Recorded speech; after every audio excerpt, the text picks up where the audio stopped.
Isang progresibong lungsod sa probinsya ng Agusan del Norte ang lugar na ating papasyalan ngayon.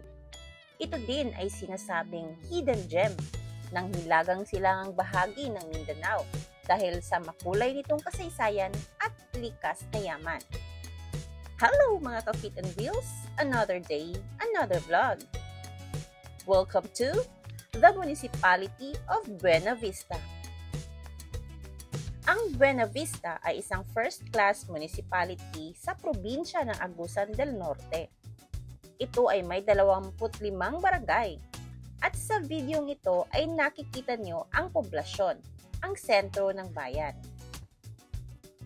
Ito naman ngayon ang Buena Vista Municipal Hall.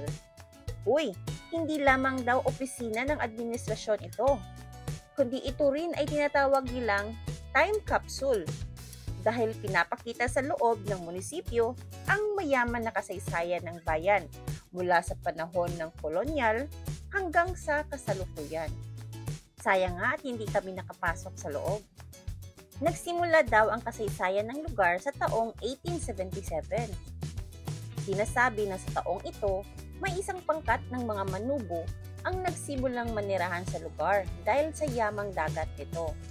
Ang dapat daw na pansamantalang paninirahan ay naging permanente dahil sa kagandahan at yaman ng lugar.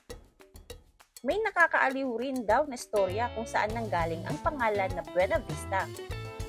Ayon sa kasaysayan, may isang katutubo ng gutwa na may pangalang Adolfo Calo na may kasamang Kastila. Bien Vista ang wika daw ng kanyang mga kasamahang Kastila nang masilayan ang lugar. Bien Vista na ang ibig sabihin ay good view. Kalaunan, naging Buena Vista ang tawag sa lugar. Ang bayan ay may mahabang baybayin na black sand. Itim pero mapinong buhangin. Isa ang Masaw Beach sa pinakapopular na dagat. Dito din pala sa Buena Vista makikita ang pinakasikat na halo-halo ng Andes Snack Bar Delight. Talaga namang dinadayo ito dahil sa mura at masarap nitong mga paninda. At kung trip mo naman ay bukid, ay pwede kang mamasyal sa Tony B Farm or Alicia Ridge. Kaya pag nakadaan kayo dito, it would be nice to make a stopover para makita nyo ang kagandahan ng lugar.